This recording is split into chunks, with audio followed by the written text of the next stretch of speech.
मित्रों, बीए भाग तृतीय के इस व्याख्यानमाला में आपका स्वागत है। पिछले व्याख्यान में हम कुछ महत्वपूर्ण स्थल जो कि साहित्य का मूल्य नामक निबंध में थे, उनका अध्ययन हम कर रहे थे। उसी क्रम को हम आगे जारी रखेंगे। आज हम पीछे जो हमने पढ़ा था, अंतिम जो है पद पढ़ा था, व्यक्तियों की व्यक्ति संबंधी और टाइप संबंधी विशेषताओं को ध्यान में रख करके, और राम के द्वारा जो बात कही गई थी भरत से, वहाँ तक चल के हमने देखा था। आज हम उससे आगे बढ़ते हैं, वो हम यहाँ चलेंगे।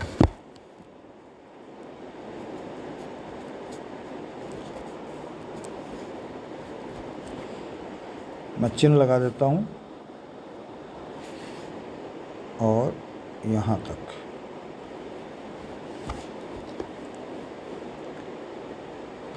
इसमें लेखक साहित्य के मूल्यांकन की बात करते हैं। जब पूर्व में लेखक बात कर रहे होते हैं कि आध्यात्मिक मूल्य भौतिक मूल्यों से ऊंचे होते हैं, और अवश्य ही ऊंचे होते हैं, लेकिन हम भौतिक मूल्यों की भी उपेक्षा नहीं कर सकते। उसी बात को आगे बढ़ाते हुए लेखक कहते हैं कि साहित्य का यदि हमें मूल्यांकन करना हो तो हमें इसी तरह का व्यापक दृष्टिकोण रखना होता है।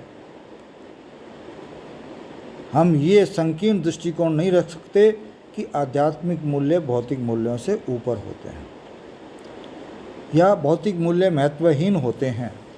दोनों का अपना अपना महत्व है। ये दृष्टि रखते हुए हम साहित्य का मूल्यांकन करेंगे। आगे लेखक कहते हैं कि जो साहित्य हमको इन धर्म, ऊपर जो हमको बताए हैं 4 पुरुषार्थ, उन पुरुषार्थों की पूर्ति करने में सहायक होते हैं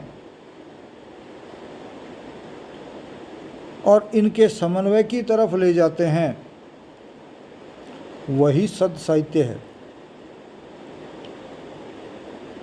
यहाँ सद साहित्य की बात लेखक स्पष्ट करते हैं। किस तरह से? जो साहित्य हमको इन धर्म, नीति, आचार, आध्यात्मिक मान, धर्म के अंतर्गत क्या है? नीति, आचार और आध्यात्मिक मान, अर्थ भौतिक और शारीरिक मान और काम, ऐसनाएँ में जो आता है महत्वाकांक्षाएँ, कला और सौंदर्य संबंधी मान। तो ये इस तरह से इन्होंने तीनों के अंतर्गत अलग अलग मान लिए। और चौथे को लेखक ने कहा है कि हम पहले ही छोड़ देते हैं, क्योंकि वह इनसे और ऊपर की चीज़ है जिसको कि अनुभूत किया जाना बहुत कठिन है।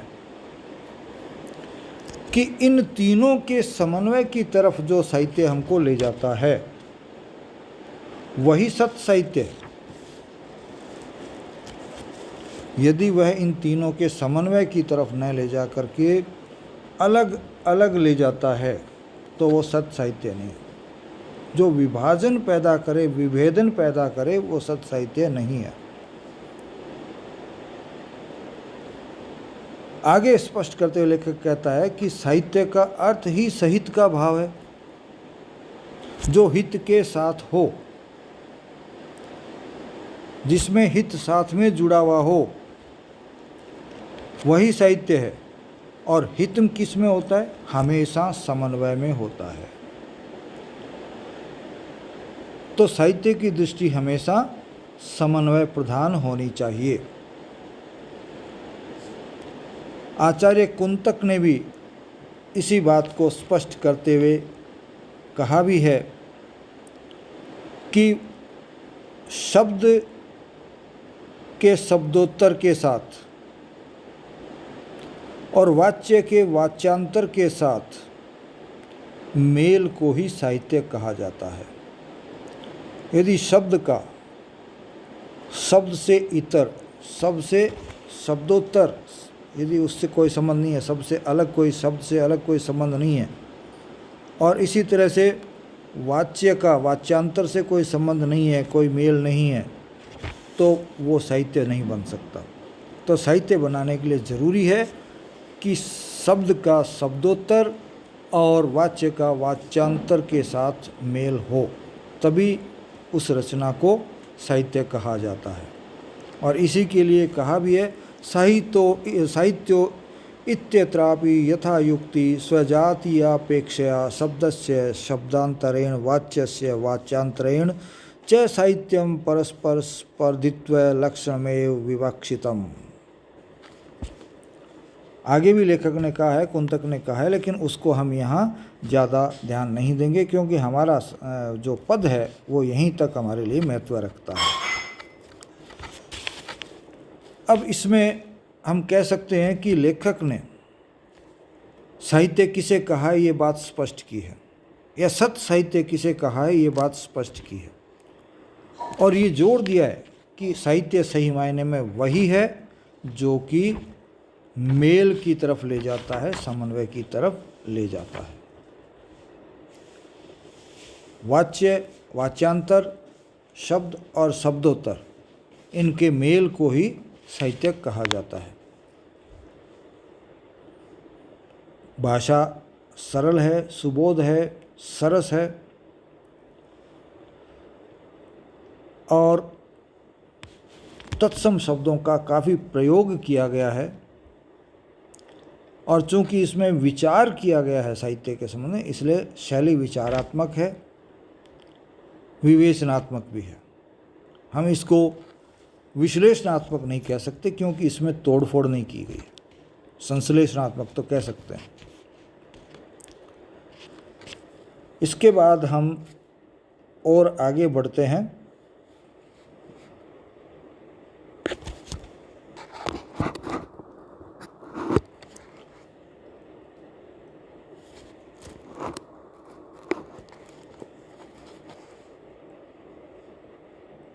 अगले पद को कहाँ से, ये है प्रगतिवाद, यहाँ से प्रारंभ करके और यहाँ तक इसको देखते हैं।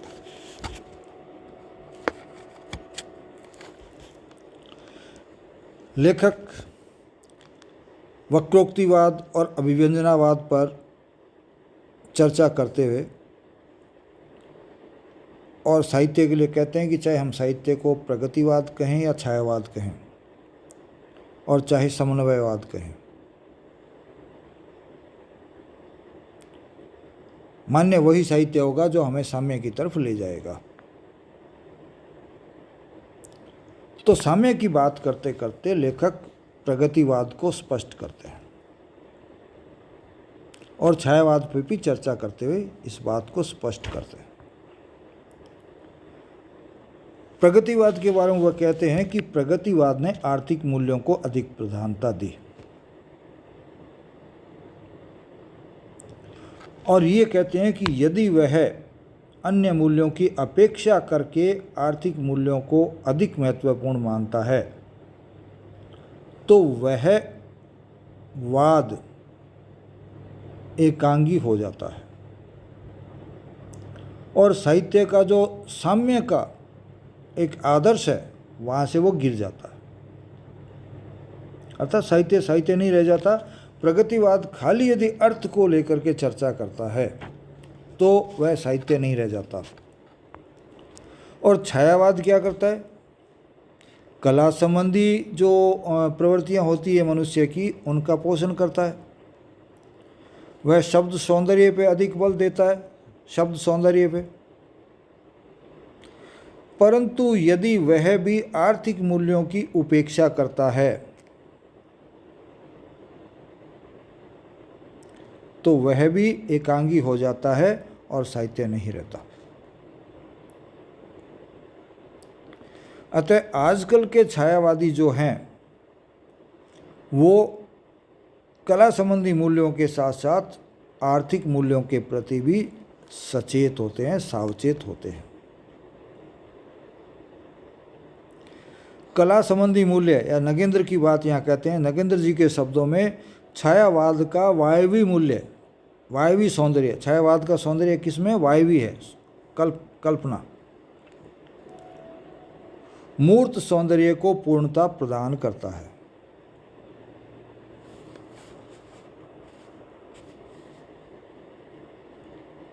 कला संबंधी मूल्य अर्थात वायवीय मूल्य। नगेंद्र जी कहते हैं कि छायावाद का जो कला संबंधी मूल्य है, जो वायवीय मूल्य है, जो कल्पना संबंधी मूल्य है, वो जो भौतिक सौंदर्य है, मूर्त सौंदर्य है, उसको पूर्णता देता है। क्योंकि स्वयं सौंदर्य भी एक साम्य है। सौंदर्य जो है उसमें भी एक साम्य है, और उसमें साम्य किसका रहता है? भौतिक और आध्यात्मिक दोनों जो सौंदर्य है या दोनों जो तत्व हैं उनका सम्मिश्रण रहता है, उनका भी सम्मिलन रहता है, उनका भी साम्य रहता है।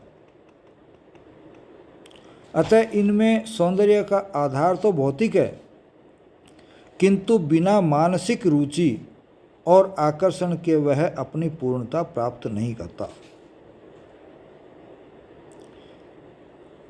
चाहे प्रगतिवाद हो चाहे छायावाद हो, यदि वो दूसरा सौंदर्य नहीं लेता है अपने साहित्य में, तो वह साहित्य पूर्ण नहीं हो सकता। रविंद्र बाबू ने भी अर्थात रविंद्रनाथ टैगोर ने भी एक जगह पर कहा है, O woman thou art half dream and half reality.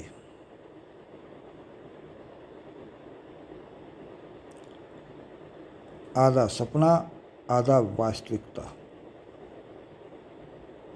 यही सही मायने में जीवन का मूल्य है और यही सही मायने में साहित्य है। ये रविंद्रनाथ टैगोर कहते हैं। तो लेखक ने टैगोर का और नगेंद्र का जो है बातचीत के द्वारा अपनी बात को पुष्ट किया है, ये विशेष में लिख सकते हैं आप। और यहाँ भी विश्लेषण किया जा रहा है, विचार किया जा रहा है। तो हम कह सकते हैं कि यहाँ भाषा की जो शैली है वो विवेचनात्मक है, विचारात्मक है। शब्दों का प्रयोग तत्सम है, सरल है भाषा, सरस है भाषा, और भाषा में एक प्रवाह है। तो इस तरह से हम इसकी विशेषता के अंतर्गत लिख सकते हैं। इसके बाद अगला आ जाता है, तुरंत बाद में अगला पद जो यहाँ से लेकर के और यहाँ तक चलता है।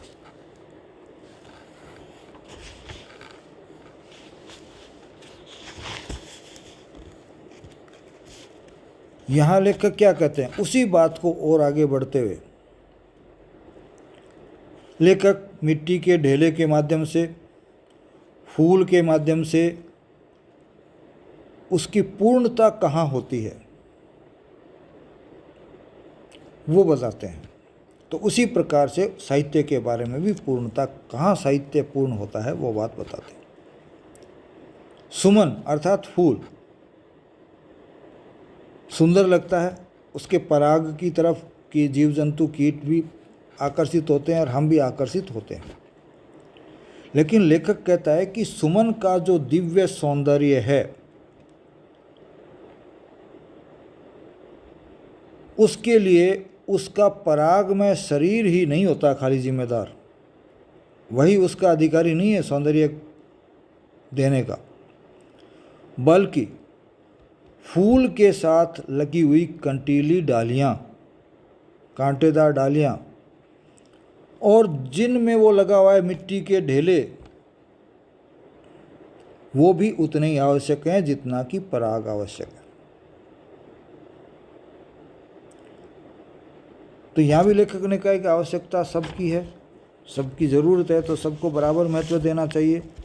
यहीं आकर लेखक नहीं रुक जाते, बल्कि लेखक कहते हैं कि हमें मिट्टी के ढेले तक ही संतोष नहीं कर लेना चाहिए कि पुष्प बना मिट्टी का ढेला था तो क्या मिट्टी का ढेला ही रहता है खाली? नहीं, वो कहता है कि सुमन सौरभ, सुमन का सौरभ मिट्टी के ढेले की पूर्णता है। वहाँ पृथ्वी का गंधमय होना प्रमाणित होता है।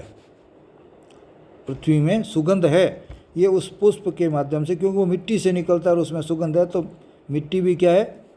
सुगंधमय होती है, किंतु हमको यह भी मानना होगा कि फूल के साथ हांडी, कि फूल तो चलो मिट्टी की पूर्णता का प्रमाण है, लेकिन वो एक तरफा पूर्णता है।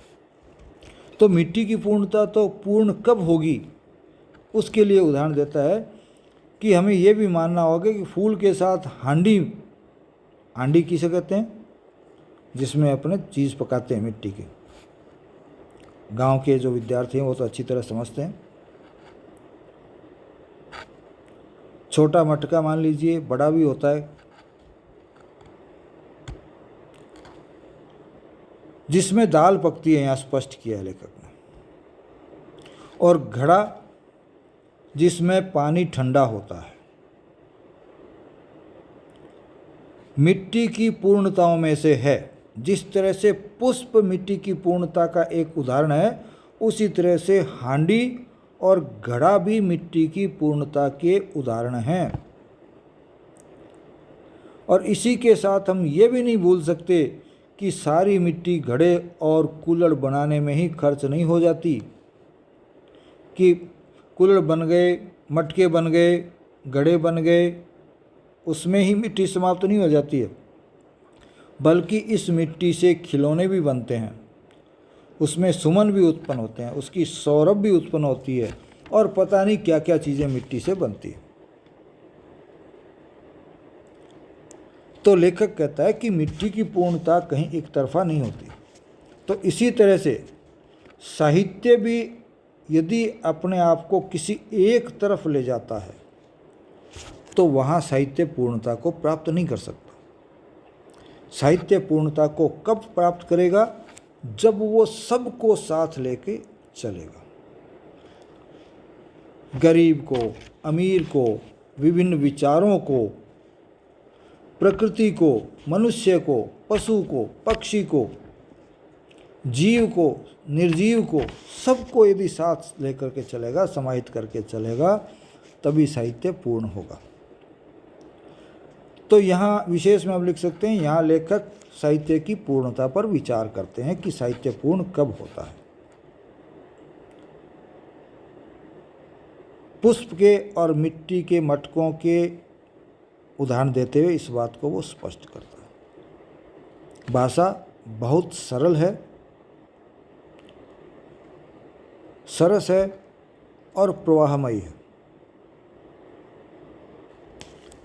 अब इसके बाद देखते हैं कि क्या आगे और भी कुछ महत्वपूर्ण हमको मिलता है क्या।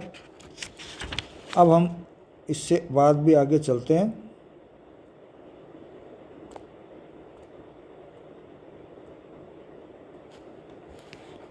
चलिए आगे बढ़ते हैं।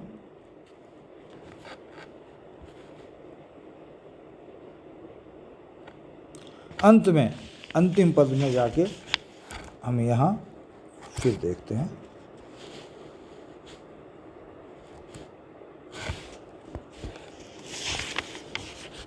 यहाँ लेखक, जब ऊपर हम कहते हैं कि साम्य, तो लेखक चर्चा करते हुए आगे पहले कहता है, उपयोगिता और सौंदर्य दोनों ही एक ही वस्तु की बाहरी और भीतरी रूप होते हैं। ये चर्चा लेखक पहले कर रहा होता है। फिर इसी बात को आगे बढ़ाते हुए कहता है कि बाहर और भीतर दोनों के साम्य में ही सौंदर्य की पूर्णता है। एक बाहरी सौंदर्य होता है, एक भीतरी सौंदर्य होता है। उपयोगिता बाहरी होती है और सौंदर्य भीतरी होता है। और सौंदर्य की पूर्णता कहाँ होती है, जब दोनों एक दूसरे के साथ साम्य बैठा लेते हैं। और लेखक कहता है कि वही आकर के रस की निष्पत्ति होती है, वही रस होता है। और यदि ये विचार हम रखें तो साहित्य के जो प्राचीन मानदंड स्थापित किए गए हैं, वो मानदंड भी समाप्त नहीं होते, वो मानदंड भी बने रहते हैं। कई बार आधुनिकता की चपेट में आकर के हम पुराने मानदंडों को तोड़ देते हैं, या छोड़ देते हैं और फिर हम विकृति की तरफ चले जाते हैं, अवनति की तरफ चले जाते हैं। लेकिन यदि हम भीतरी और बाहरी सौंदर्य के साम्य के भाव रखेंगे तो प्राचीन जो हमारे मानदंड हैं, जैसे अलंकार है, ध्वनि है, ये सब भी वर्तमान रहेंगे, वो निरर्थक नहीं हो सकते। वे सौंदर्य के जो वर्तमान ढांचे बने हुए हैं उनमें भी रहेंगे, बने रहेंगे। परिणाम क्या होगा? कलाकार को ये स्वीकार करना पड़ेगा कि बिना वस्तु के ढांचे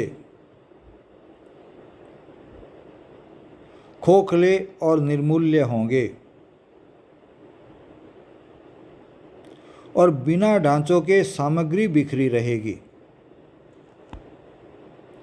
कि यदि वस्तु नहीं है तो ढांचे खोखले रहेंगे, काम के नहीं रहेंगे, और यदि ढांचा नहीं है तो वस्तु है, जो सामग्री है, वो बिखरी हुई रहेगी। आप अपनी पुस्तक यदि पढ़ते हो तो देख लीजिएगा कि आपने कहीं व्यवस्था कर रखी है किताबों को, पुस्तकों को, इनको रखने की, तो वो व्यवस्थित लगेगी, और नहीं है तो वो बिखरी हुई लगेगी। वही बात यहाँ है। और उसमें अन्विति नहीं आ सकेगी। अन्विति कहते हैं एक दूसरे के साथ जुड़ने, मेल। बिखरी हुई सामग्री कभी एक नहीं हो सकती। लेखक कहते हैं कि काव्य की आत्मा तो रस ही रहेगा, चाहे आप किसी बात को माने, किसी सिद्धांत को माने, किंतु उसका स्रोत रूढ़िवाद का अंधकूप नहीं होगा। यदि हम ये विचार रखते हैं तो हमारा मूल आत्मा तो रस ही रहेगी उसकी, लेकिन उसके लिए जो सोच है वो रूढ़िवादी नहीं रहेगी। रूढ़िवाद एक अंधे कुएं के समान होता है, रूढ़ियाँ, तो उसके भीतर नहीं रहेगी। वरन यह जीवन विशाल और गतिशील, निर्झर अर्थात झरना बना रहेगा, यदि ऊपर वाली विचारधारा हमारी रहती है। इसलिए लेखक ये बात सोचते हैं, भविष्य की कल्पना करते हैं कि भविष्य का कलाकार जीवन के भौतिक, मनोवैज्ञानिक, सामाजिक और आध्यात्मिक श्रेयों को कला के सौंदर्यपूर्ण ढांचों में डालकर प्रेय बनाएगा। तो कलाकार क्या करेगा, उससे लोगों की क्या अपेक्षा रहेगी या उसका क्या कर्तव्य रहेगा कि वह जीवन के भौतिक मूल्य हों, चाहे मनोवैज्ञानिक मूल्य हों, चाहे सामाजिक मूल्य हों, चाहे आध्यात्मिक मूल्य हों, यहाँ श्रेय शब्द का प्रयोग किया गया है, उसको कलापूर्ण ढांचों में ढालकर प्रेय बनाएगा, अर्थात अच्छा लगने वाला बनाएगा, सुंदर बनाएगा। यदि नहीं डालेगा तो साहित्य सुंदर नहीं होगा। वह सौंदर्य को केवल वायवी नहीं रखेगा, अर्थात खाली काल्पनिक बनाने से साहित्य नहीं बन जाता है, बल्कि उसको पुष्ट और मांसल बनाएगा। यहाँ मांसल का अर्थ खाली मांस से नहीं है, बल्कि उसको एक ऐसा स्वरूप दे देगा जो कि देखने में सुंदर लगे, पढ़ने में सुंदर लगे, या जिस तरह की विधा है वो उस रूप में सुंदर लगे। और अचल तथा स्थूल में भी वायवी सौंदर्य की प्राण प्रतिष्ठा करेगा। और यदि कोई चीज़ जड़ है, स्थूल है, तो उसमें भी वायवी सौंदर्य उत्पन्न करेगा। तो दोनों चीज़ें कह दी, वायवी सौंदर्य है तो उसको पुष्ट और मांसल बनाएगा, और यदि अचल है, स्थूल है, तो उसको वायवी सौंदर्य देगा, उससे उसको मजबूत करेगा, उसमें प्राण प्रतिष्ठा करेगा, उसको सजीव बनाएगा। अब आते हैं हम विशेष के अंतर्गत। तो इसमें लेखक ढांचे और भीतर की वस्तु, उन दोनों पर विचार करते हैं कि दोनों एक दूसरे की पूरक है। पूरक, यदि एक नहीं है तो दूसरा नहीं होगा, और दोनों एक दूसरे की पूर्ति करती है, और असल सौंदर्य वही होता है। असल में रस वहीं हमको प्राप्त होता है। और हमारे को प्राचीन जो हमारे मानदंड हैं वो भी नहीं छोड़ने पड़ेंगे, ये भी विशेष के अंतर्गत आप लिख सकते हैं।